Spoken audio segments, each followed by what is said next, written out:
The penultimate phase of the Great Indian Election concluded at 6 p.m. on Saturday. The final figures of the polling are still trickling in, but the figures reveal nearly 60% voter turnout across 58 parliamentary constituencies.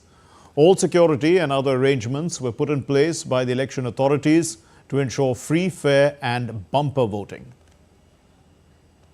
The sixth phase of voting in India's seven-phased election concluded on Saturday. A total of 58 parliamentary seats from 8 states and union territories went to polls in the penultimate phase. These included 8 seats in Bihar, all 10 seats in Haryana, 1 seat in Jammu and Kashmir, 4 in Jharkhand, all 7 seats in Delhi, 6 in Odisha, 14 in Uttar Pradesh and 8 in West Bengal. As many as 889 candidates are in the fray from these 58 parliamentary constituencies. The scorching heat in Delhi and surrounding areas did little to dampen the spirit of voters as long queues were spotted from early morning across various polling booths in the country. You all have come out in the scorching heat. Many times even the young people, they just avoid coming out and they're like, just take a long weekend instead. What do you have to say to people, especially? I think it's terribly important to vote, to exercise your right. This is the only time. I think it's our duty as a citizen. It's been hard won, hard fought, and it's our moral, political, social duty to vote. Several ministers and politicians, including President Draupadi Murmu, Vice President Jagdeep Dhankar, External Affairs Minister Dr. S. Jaishankar, former President of India Ramnath Kovind, BJP leader Hardeep Singh Puri and Congress General Secretary Priyanka Gandhi cast their votes in New Delhi on Saturday. Delhi Chief Minister Arvind Kejriwal and Odisha Chief Minister Naveen Patnaik also cast their votes in Delhi and Bhubaneswar respectively. India's Chief Election Commissioner Rajiv Kumar and Election Commissioner Sukhbir Singh Sandhu also cast their votes in the national capital today. Among all the states and union territories contesting in this phase, a rather intense fight is on the cards in Delhi when the BJP and the Indie bloc partners are pitted in a primarily direct one-on-one battle in all the 7 seats. Haryana is also witnessing a direct fight between ruling BJP and opposition Congress on most seats. Only the 7th and the last phase now remains to be polled on 1st June. The people's verdict will finally emerge on the 4th of June when counting takes place for the biggest election exercise in the world's largest democracy. Bureau Report, DD India. And our correspondent Amritpal Singh is joining us from Panchkula in Haryana, and Debyendu Mandal is joining us from Tamluk in West Bengal. Thank you both of you. There seems to be some sound coming in the background. But Amrit, let me start with you. Apart from Gurgaon and Faridabad, it looks like most other places cross 60%, though final numbers are still to come in. How do you read the day's turnout? Well, you're right, Mark, that Gurgaon and Faridabad polled less, Faridabad even lesser. But traditionally, both these constituencies, because many of their areas are urban areas, and like the rest of the country, the trend that we see, rural areas tend to vote more. So the voting there. But if you look at other places, the constituency that I am in, Ambala, voted over 62%. Though the final, the overall percentage, the tentative percentage they put at 58 point something, but that generally tends to go higher once all votes are counted, because the postal ballots are also not a part of it. I think it should breach the 60% mark, but that's about close to about 9.5% less than 2019. There are various reasons that could be ascribed to it, but yes, the voting percentage is comparatively lower. Now, one will have to see what that means, because if the rural percentage, if there is much more voting that has taken place in the rural hinterland where the agrarian community generally resides, conventional wisdom and political reading should say that would should mean a direct gain for the Congress. It should improve its or open its account, though, because the last time it did not get even 1 seat. The BJP, which is in a direct contest, as your report said, with the Congress, is trying to retain its grip on the state. So one will have to see that if they fall, how low do they fall? And all this is all the more important because it will clearly have a bearing on the assembly elections in the state, which are due 6 months from now. Okay. So, that could completely change the political dynamic. So, Right, Mark. I'll come back to you, Amrit. Let me go across to Dibyendu now. Dibyendu, we've seen brisk polling in West Bengal, high turnout as usual. What are the reasons for this? Well, Mark, good evening. Yes, you're right. Brisk polling and good number of turnout here from West Bengal. It's about a total of about 78% as of 5 p.m. is what the Election Commission's data says. But however, this is going to go up till about 80-81% when the final poll tally comes about a day later.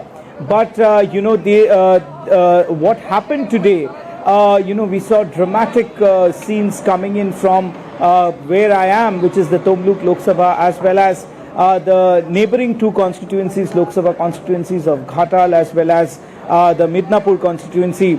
We have also seen violence breaking out in all these three places throughout the day. And also, Mark, today we saw the BJP candidate from Jhargram Lok Sabha was beaten. His security official, who is part of his personal security, his head was broken by the alleged TMC workers at a particular booth in Gorbeta here in West Bengal, and he was admitted to the hospital, received multiple stitches. So, despite the violence that we saw throughout the day in different parts of the constituencies that went to polls, in Keshpur also, where two contemporary actors, Deb from the Trinamool Congress, as well as Hiranmoy from the BJP, were contesting. He was not allowed, the other, which is the BJP candidate, was not allowed to go to different polling stations. His agent, the polling agents of the BJP were thrown out of the polling stations. But despite all this, we see a high number of turnout in West Bengal, which is of course very positive for the West Bengal Election Commission officials also. Because Election Commission has been making appeals for increasing the number of voter turnout, and as you said, like always, it is. In fact, West Bengal is polling the highest number of, seeing the highest number of voter turnout across the country. Like the last Dibyendu, I'll come back to you. Let me return to Amrit Pal Singh once again. Amrit, like the Dibyendu was reporting that there were violent incidents. So it was peaceful, I presume, in Haryana. But, give us an idea of the contest since key constituencies that are likely to see a close contest and things like that. Tell us a little bit about what we are looking at. Well, both the BJP and the Congress have high stakes. It's a high stakes game for both of them. If you look at the constituencies of, say, Gurgaon, where the BJP's fielded Rao Inderjeet Singh, he is a two-time MP. The Congress has fielded Raj Babbar against him. Though Raj Babbar is considered to be an outsider and not a Haryanvi, but NU, which has a sizable Muslim population, generally votes towards the Congress. Or that is how it is. It's so believed. Now that will be a very interesting contest to watch again. Kurukshetra, which is the lone seat that the Aam Aadmi Party is fighting. There, a rather popular candidate that the Aam Aadmi Party has put up in Sushil Gupta is in a direct contest with Naveen Jindal, who again his mother, that's been their traditional constituency, run various social welfare programs. So that is again a keen contest to be watched keenly. Bhupinder Singh Hooda, former MP himself, son of Bhupinder Singh Hooda, the Jat leader of Haryana, a former chief minister, he's there, and Rohtak is considered to be, their traditional bastion. So that is an interesting contest. Again, if you look at Karnal has the BJP's fielded Manohar Lal Khattar, former chief minister, who were removed as Chief Minister just before the election as part of a social engineering that the BJP is trying in Haryana. So, like this, there are constituencies which are rather interesting. Yes, absolutely. Sirsa, Kumari Shelja, the Dalit leader of the Congress, against Ashok Tamar, again a Dalit leader who's just joined BJP before the elections. He was the state Congress president. So it has interesting, it will be interesting to see how the parties fare in this contest. Mark. Okay, well, let's go across to Dibyendu once again. Dibyendu, what's expected from this phase in West Bengal? Is the contest mainly bipolar?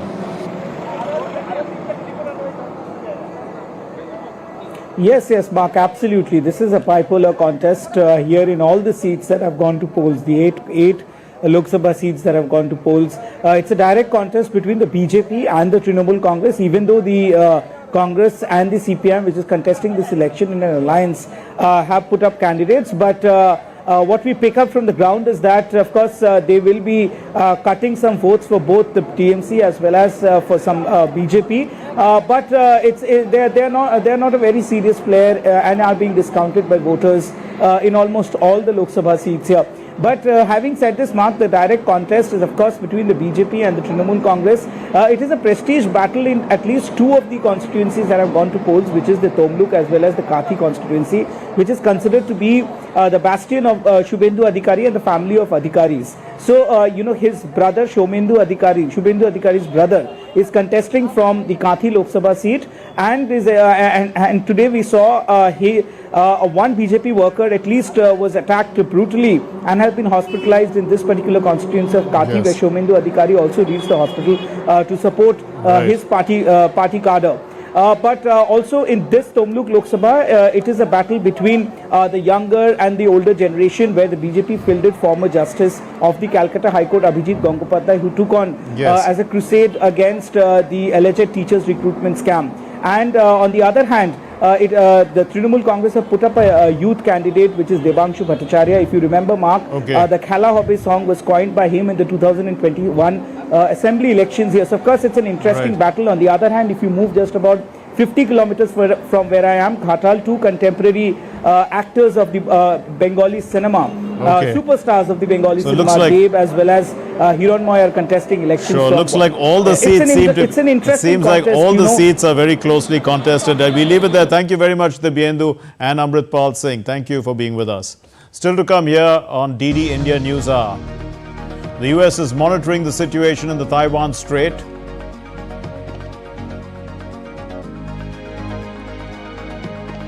And evacuations are underway in New Caledonia.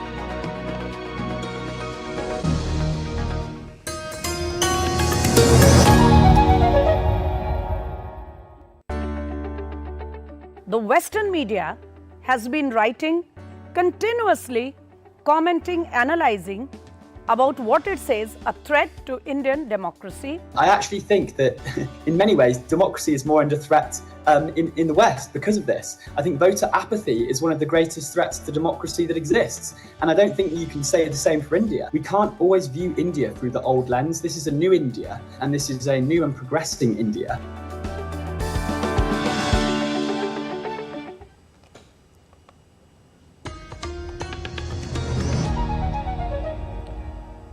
You're watching DD India News Hour. I'm Mark Lynn. Campaigning is continuing in full swing for the seventh, the last phase of parliamentary election. And, polling will be held for 57 seats across 7 states and 1 union territory on the 1st of June. Prime Minister Narendra Modi addressed a public rally in Bihar's Patliputra. Later, the Prime Minister also held a public meeting in Karakat, city of Bihar. Addressing the gathering, the Prime Minister said that the people of the country have rejected the Congress, the RJD and the India alliance, as they have only confusion and no vision.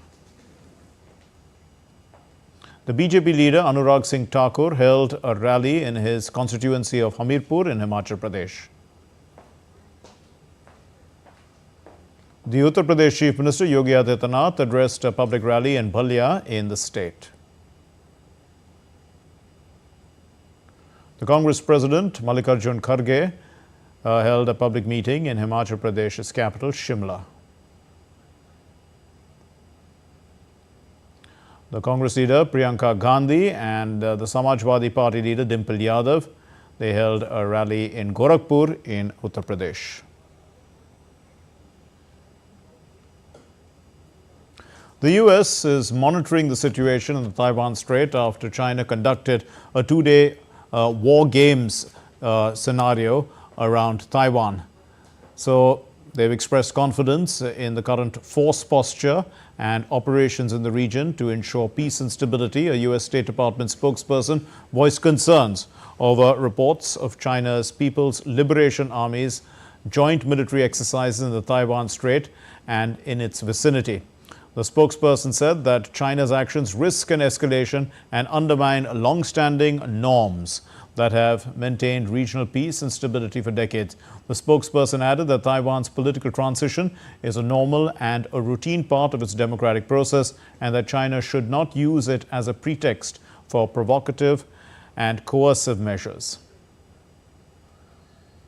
China has ended 2 days of military drills around Taiwan involving simulated bomber attacks and ship boarding practices on Friday. Taiwan denounced these drills as blatant provocation. China, which claims Taiwan as its territory, began the drills on May 23, 3 days after Lai Ching-te had assumed the presidency of Taiwan. Beijing labels Lai as a separatist and has stated that the exercises were a punishment for his inauguration speech on May 20, where he asserted that Taiwan and China are not subordinate to each other. The United States has announced a fresh tranche of military aid for Ukraine, including ammunition, missiles, mines, as well as artillery. A fresh aid package of $275 million was announced by the U.S. in an effort to help Ukraine. Last month, the U.S. lawmakers passed a much-delayed $61 billion military aid deal for Kiev after months of squabbling in the U.S. legislature, as Ukrainian forces suffered setbacks on the battlefield because of ammunition and funding shortages. Since then, President Joe Biden has ordered 5 tranches of military aid to be sent to Ukraine. The European finance ministers from the group of 7 wealthy democracies are likely to call on Israel to keep correspondent banking connections with Palestinian banks to support vital transactions, trade and services in their joint statement following a 2-day meeting in Italy that had started on Friday. Now, according to a draft joint statement, the G7 finance leaders also recommended removing or relaxing the measures that impeded commerce to prevent the economic situation in the West Bank from worsening further. The G7 will explore ways of using future income from frozen Russian assets to help Ukraine finance chiefs from the group of 7 industrial democracies. So this is what they said on Saturday in a joint statement, in a draft statement. The G7 froze some $300 billion of Russian assets shortly after Moscow attacked its neighbor in February 2022. The draft statement said, and I'm quoting, "We are making progress in our discussions on potential avenues to bring forward the extraordinary profits stemming from immobilized Russian sovereign assets to the benefit of Ukraine," unquote. So in a firm statement on Saturday, the Russian finance minister Anton Sulunov has warned that Russia is going to take reciprocal actions if Western countries, he said, unlawfully utilize its assets. Speaking to the state television, Sulunov commented on the group of 7 nations' plans to use income generated from frozen Russian assets to support Ukraine. It's always seemed that the property of other countries, including the gold and foreign exchange reserves of central banks, was a taboo that the no sanctions apply to. Now the ideology has changed and no legal basis, so to we speak, works for Western countries. Now they say, well, we are not talking gold and foreign exchange reserves yet. We are not touching them, but the income from their use will be directed towards gold they define. We have the same opportunities. We have frozen money in EU accounts. We have assets. We also get income. If there is a decision, we will act similarly, in kind, so we have an answer. Well, Russian President Vladimir Putin said on Friday that the Ukrainian President Volodymyr Zelensky has no legitimacy following the expiry of his 5-year term. and this would raise a legal obstacle if Russia and Ukraine were to hold peace talks. At a televised press conference during a visit to Belarus, Putin said Zelensky's status was problematic with Ukraine under martial law, and that's for the third year of the Russia-Ukraine conflict. Zelensky has not faced any elections despite the expiry of his 5-year term this week. So Putin is ready to halt the war, he says, in Ukraine with a negotiated ceasefire that recognizes the current battlefield lines, but is ready to fight on if Kiev and the West do not respond. DD India's Dasha Chernysova sent us this report from Moscow. In Moscow, there is a very clear understanding that it is illegal to freeze Russian assets in the West, first of all, and the possibility of using the profits from those assets is seen as a theft and expropriation. Moscow has said already that it was going to respond. It will be issuing its cases to the international courts, and it will be years of litigation that the Western world will be engaged into. But also Moscow insists that it is set in a very dangerous precedent. Now, the Russian president most recently also signed a decree which provides for the possibility of using the American assets in Russia to compensate Russian central bank and the Russian state for the illegal and unjust seizure of the Russian assets in the US. So certainly the understanding is very clear that Moscow will be working out its response to any step, any unfriendly step, as Moscow calls it, taken by the Western countries. Speaking of more weapons, obviously in Russia the position has not changed. Moscow does insist that more weapons to Ukraine mean more suffering for the Ukrainian people, and the Western countries are not interested in holding those negotiations. President Putin, most recently speaking in Belarus, said that Moscow is ready for the talks, but at the moment the tricky issue is with whom to negotiate, because Moscow does not recognize the legitimacy of Vladimir Zelensky, whose term, according to Moscow, has expired on the 20th of May. So it is very difficult now to understand with whom to negotiate in Ukraine if Ukraine is allowed to do so, as once again Moscow insists it is the West that is deciding for Ukraine. 2 days after French President Emmanuel Macron visited New Caledonia to ease tensions, people were seen evacuating the French Pacific territory following more than a week of riots. On Friday evening, police shot and killed a man on the French-ruled Pacific island as he and a colleague were attacked by a group of about 15 people. An investigation is underway.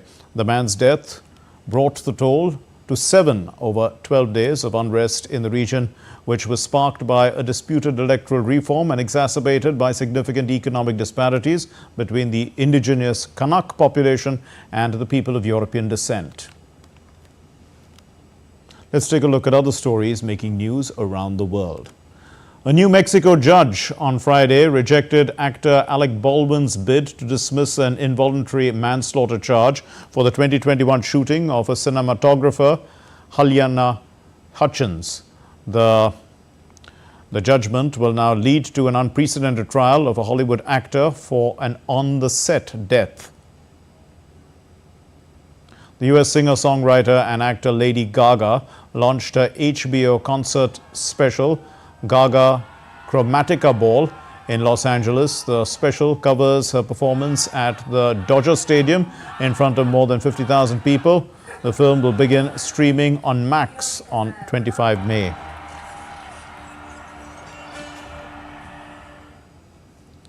Still to come here on DD India News Hour. Rajasthan's Phalodi is the hottest place in the state on Friday, touching 49 degrees Celsius. Pakistan's Jacobabad measures between 48 and 50 degrees Celsius. Israeli military continues its operations in Rafah despite the ICC ruling.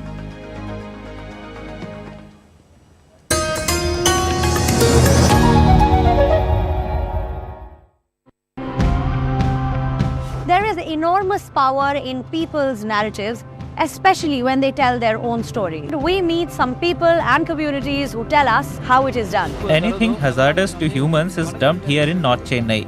We need to tell these stories because we are the ones who are affected by it. Delhi Metro's philosophy is very clear. We want to generate non-conventional energy. Apart from the whatever is supplied by the grid, we want to generate a lot of energy through solar sources. The benefit of running an MRF is that it protects me from the rain and harsh conditions outdoors.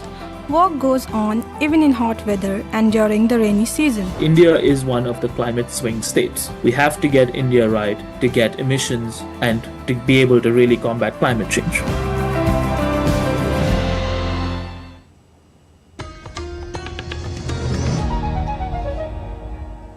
You're watching DD India News Hour. I'm Mark Lynn. Here's a recap of our main stories. India holds the sixth and penultimate phase of parliamentary elections. Polling is held for 58 seats across 6 states and 2 union territories. West Bengal records a good voter turnout.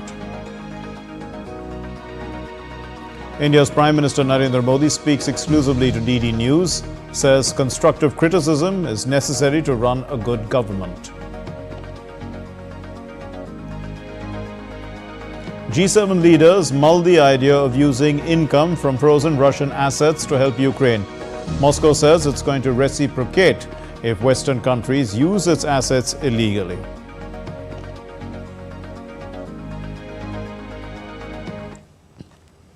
In an exclusive interview to DD India's sister channel, DD News, India's Prime Minister Narendra Modi spoke on a range of issues such as attacks by the opposition, his development philosophy, and the ongoing election. Let's look at this report. Prime Minister Narendra Modi spoke exclusively to DD News, the sister channel of DD India, emphasizing that elections in India are like a grand festival which involves extensive outreach efforts. Elections, he said, instill democratic values across generations and criticized the declining public interest in political matters. The Prime Minister stressed the need for government accountability, transparency and genuine promises. He viewed elections as an opportunity for personal connection, describing his extensive travels across India to engage with citizens. लोकतंत्र में चुनाव एक बहुत बड़ा उत्सव होता है और इस उत्सव की सबसे बड़ी विशेषता है कि जिसमें मतदाताओं को एजुकेट करने का एक मास स्केल पर मूवमेंट शुरू हो जाता है मीडिया के द्वारा, इन्फ्लुएंसर्स के द्वारा, ओपिनियन मेकर्स के द्वारा, पॉलिटिकल पार्टीज के द्वारा, लीडर्स के द्वारा। तो एक प्रकार से पीढ़ी दर पीढ़ी डेमोक्रेसी के संस्कारों को आने वाली पीढ़ियों में उनके जहन में उतारने का एक उत्तम अवसर होता है। Reflecting on past experiences, Prime Minister Modi noted the shift from caste-based to development-focused discussions in elections, particularly in Gujarat. He emphasized the importance of addressing development issues, citing the increasing aspirations of the electorate. Prime Minister Modi highlighted the importance of criticism in democracy, recalling his proactive approach to addressing issues, including those raised in CAG reports during his time as Chief Minister of Gujarat. The Prime Minister said an absolute majority is preferable for the country, citing significant benefits. He stressed the government's zero-tolerance policy towards corruption and the need for every department to fulfill its responsibilities diligently. जब 2014 में एक सरकार चुनी तो वो पुरानी सरकार के प्रति गुस्सा भी था। मेरे पास गुजरात का एक ट्रैक रिकॉर्ड भी था और भारतीय जनता पार्टी बहुत स्पष्ट रूप से आई थी कि मोदी जी के नेतृत्व में हम सरकार बनाएंगे। तो देश ने भरोसा किया, लेकिन 19 में देश ने काम पर भरोसा किया और 14 से 19 में ज़्यादा सीटें देकर के हमें फिर से बिठाया। तो देश को लगा कि भाई ये पूर्ण बहुमत वाली स्थिर सरकार जवाबदेह होती है, ज़्यादा जवाबदेह होती है। Responding to queries regarding reservations for Muslims, he reiterated that the Indian constitution prohibits reservation based on religion. Regarding Mamata Banerjee's reactions to the Calcutta High Court's judgment on OBC reservations, he condemned her actions and accused her of disregarding the rights of OBCs for political gain. Bureau Report, DD India. And to discuss this, we have with us Shekhar Iyer, senior journalist, joining us. Mr. Iyer, Prime Minister Modi describes how he is, constantly informed. He's constantly involved. He calls this a live basis of, and he makes corrections also based on criticism that he receives. How do you view this work ethic of the Prime Minister and how he described it in this interview? Mark, what is special about this interview that he has given to DD News is he has been candid about a lot of matters and has opened up on what he feels about need for critical assessment of government's work after thorough research. And he feels that this is something that he misses a lot. He misses an active opposition that will put the government on toes. He also misses informed criticism. Particularly, he mentioned the government runs several flagship programs. He would be most willing to listen, hear from the opposition leaders as to the lacunae in the implementation of programs, quality of projects undertaken, and also if there are any financial irregularities, if any. He would like, the opposition or any critic of the government to come with these issues, because he feels for a proper, governance, it is very important that one is open to criticism, one is open to review of one's work. I think this is a very significant remarks because the opposition has been making out a case as if the Prime Minister doesn't feel okay with the opposition. In fact, in other interviews which I am seeing, which is also reflected in this interview with DD News, is the Prime Minister feels that there is a need for an effective opposition, which is very important in democracy. And he regrets that that has not been possible, and he has not had the benefit or advantage of interacting with opposition leaders who can, provide him that critique of his government's work. Mark. Indeed, and he also spoke about how the media doesn't do enough research either and sensationalizes things. But a lot of the interview also talked about the Gujarat model and how he had, when he was the Chief Minister, he answered the opposition in debate on the floor of the Assembly. He made, development the focus of discussion, and that led the opposition to have nothing more to criticize him with. How do you view that? I mean, the Gujarat model was in debate for a long time, but now the Prime Minister bringing it back in a sense. Well, what Prime Minister is saying is, look, in Gujarat, he first ensured that the politics of caste and the politics of, using identity as a basis for political coordination or political work. From that, he shifted to the politics of development. A politics that is based on meeting the people's aspiration, providing the basics and the future areas for growth of the community as a whole.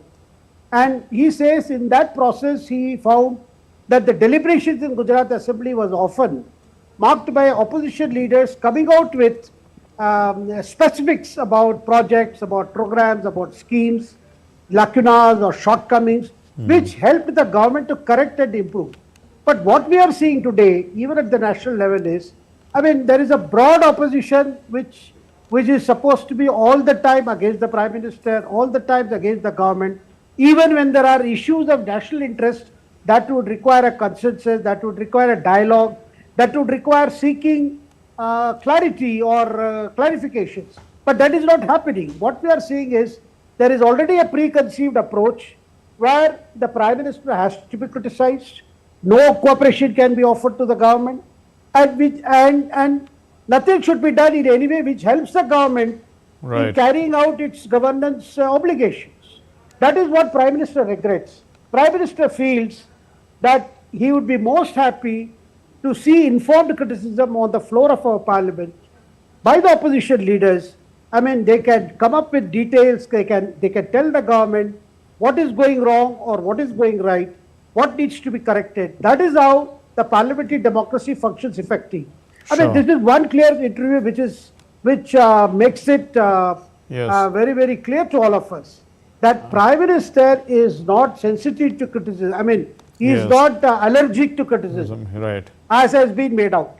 Rather, Absolutely. he is open to criticism, but it should be informed, it should be researched, instead of general, abuse. Because today, what we see is there is no criticism as such. What we see is more of a, the abuse of the party, abuse of the leader, and that passes for an active opposition. Well, the Okay. Prime Minister would Sure. want that the opposition also does its homework to pin down the government.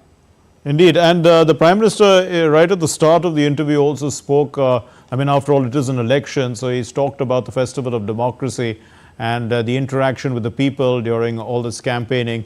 He talks about raising the level of dialogue so that voters are educated more. How do you view this general narrative in the election? How involved were voters, do you think, in the narrative that was being discussed in the campaign and everything? Well, you see, voters are, by and large, our voters are able to see for themselves what has happened in the last 10 years.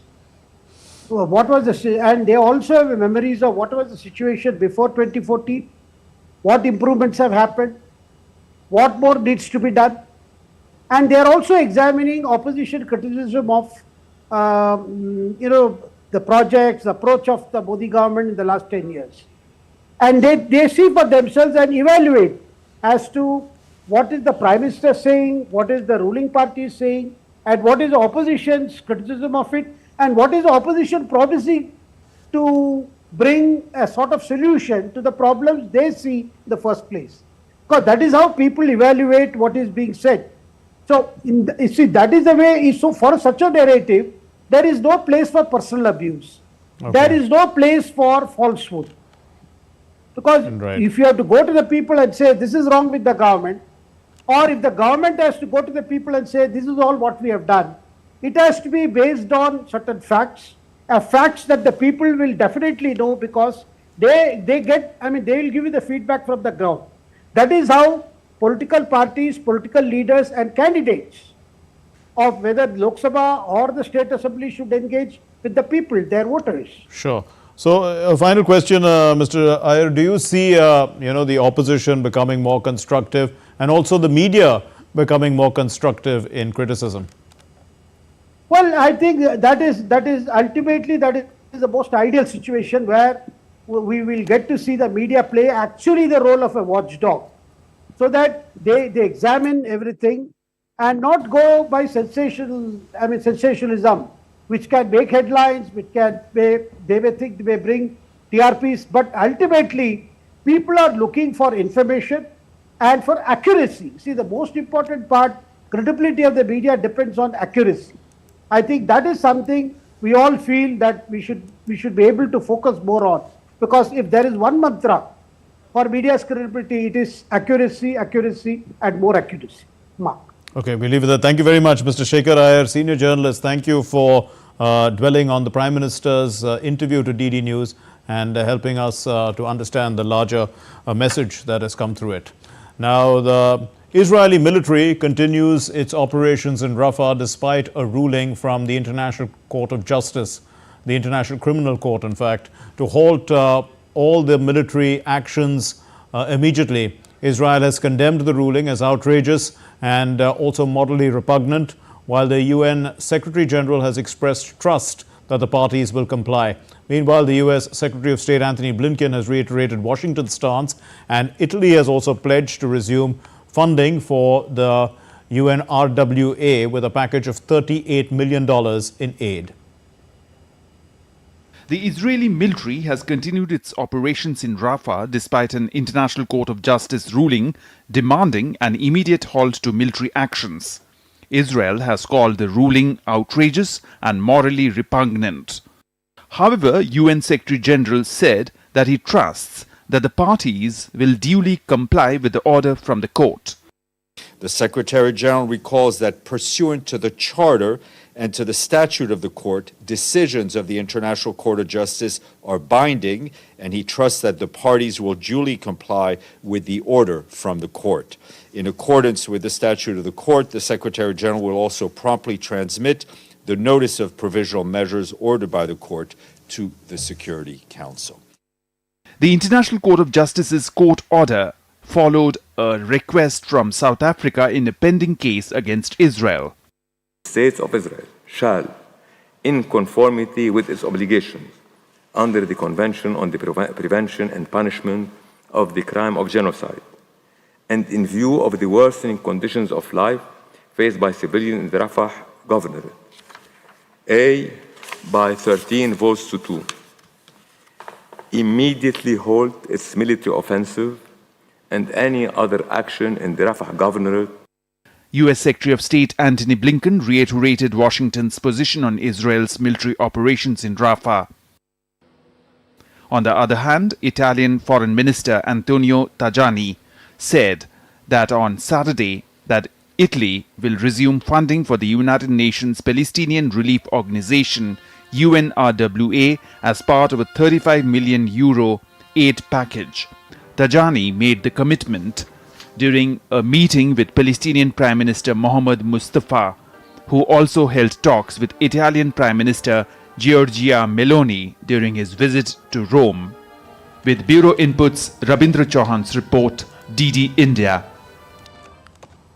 Well, several countries across Asia are reeling under a prolonged heat wave that has thrown normal life out of gear. Several heat wave conditions continue to grip north and northwest regions of India, and neighboring Pakistan and Thailand are also experiencing extreme temperatures. Let's look at this detailed report. Severe heat wave conditions persist across north and northwest India, affecting millions of lives. The India Meteorological Department has issued a consistent red-orange alert, forecasting severe heat wave conditions in most parts of Rajasthan, Punjab, Haryana, Chandigarh, West Uttar Pradesh, Madhya Pradesh and Gujarat for the next 2 to 3 days. On Sunday, Phalodi in West Rajasthan recorded the highest maximum temperature of 50 degrees Celsius. Going out in scorching weather conditions is extremely difficult. When I sit inside my car, even the car heats up. The air conditioner is also failing to give us any respite. So what do we do to cope up with such heat? India's neighboring country, Pakistan, is also grappling with a severe heat wave. On Friday, temperatures soared to 50 degrees Celsius in Jacobabad, located in the southern Sindh province. In response, the governments of Sindh and Punjab provinces have announced school closures for a week. In the coming 10 days, the temperature is expected to remain high, and since no rain is expected, the temperature will remain on the higher side. While in Thailand, the scorching heat is taking a toll on marine life. Sea temperatures in Thailand have hit record highs, causing vibrant and colorful corals in the eastern Gulf to turn white. This phenomenon, known as coral bleaching, is not only affecting marine ecosystems but also the livelihoods of local communities dependent on fishing and tourism. I couldn't find a single healthy coral. Right now, most of it has turned pale in colour. Around 20 to 30% is in the middle of bleaching. Around 5% have already died due to the rising temperatures. As temperatures continue to rise, the impacts of this prolonged heat wave are becoming increasingly severe. With Bureau Inputs, Amish Mahajan's report for DD India. So let's take a look at other stories making the news. In a swift medical evacuation, an Indian Navy Dornier aircraft from INS Garuda in Kochi evacuated a 75-year-old critically ill patient from Agathi Island in Lakshadweep on Saturday. The patient was airlifted and shifted to a civil hospital in Kochi at 10:45 hours for further treatment. At least one person was killed and 6 injured in a blast at an explosives manufacturing factory in Chhattisgarh's Bemetara district on Saturday. Bemetara's collector, Ranbir Sharma, said that the police and rescue teams were rushed to the site. The employees of the factory have been evacuated and the situation is under control.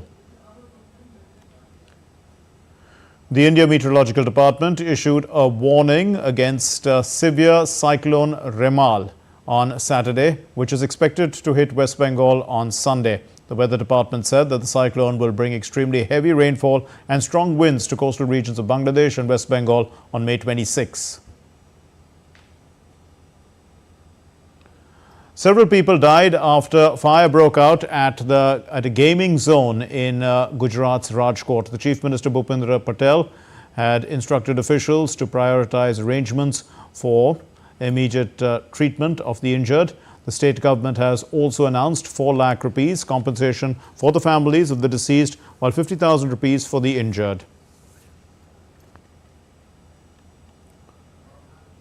India's Prime Minister Narendra Modi has expressed grief over the loss of lives in the Rajkot fire incident, and he took to X. The Prime Minister said, "Extremely distressed by the fire mishap in Rajkot. My thoughts are with all those who have lost their loved ones.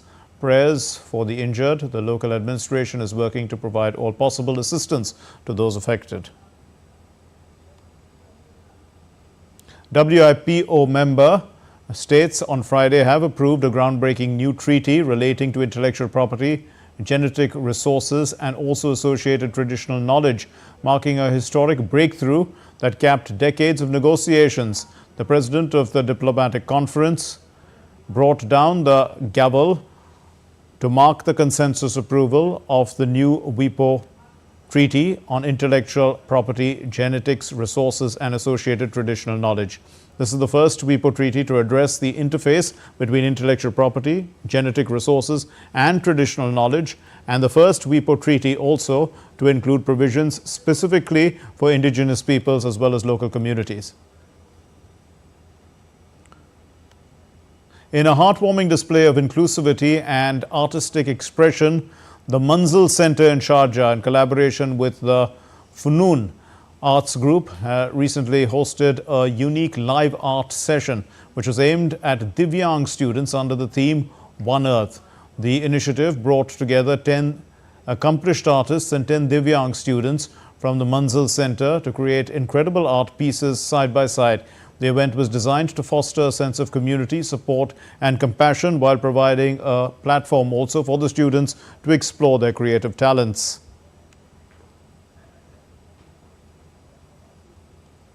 With a masterpiece with the theme of Only One Earth. So these paintings will be displayed in upcoming art exhibition on 6th June with the theme of Only One Earth, which is dedicated to the World Environment Day and World Ocean Day. During the live art session, the Divyang students proved their creativity and resilience. Working side by side with the artists, they diligently transformed blank canvases into colorful works of art. I and NewsNight came up with this, art format of the World Ocean Day, and my idea is what I like to call One Earth. Basically, the entire Earth is covered in is all about oceans, which kind of gives me the striking idea to mix in with colors and really give it that of a mixing vibe, like colliding into each other and getting the result. Time to get you all the glitz and glamour from the Cannes Film Festival.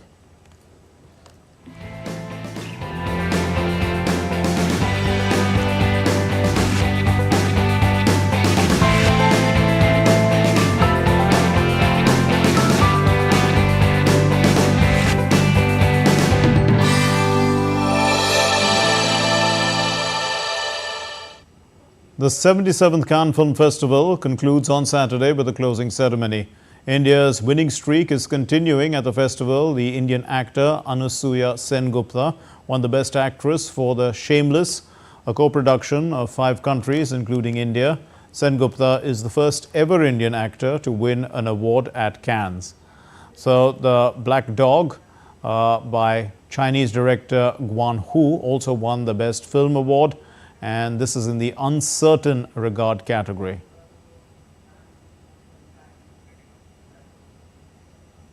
Let's get you some sports news now. Cricket. After over 2 months and 73 matches, the Indian Premier League's 2024 season is at its finale.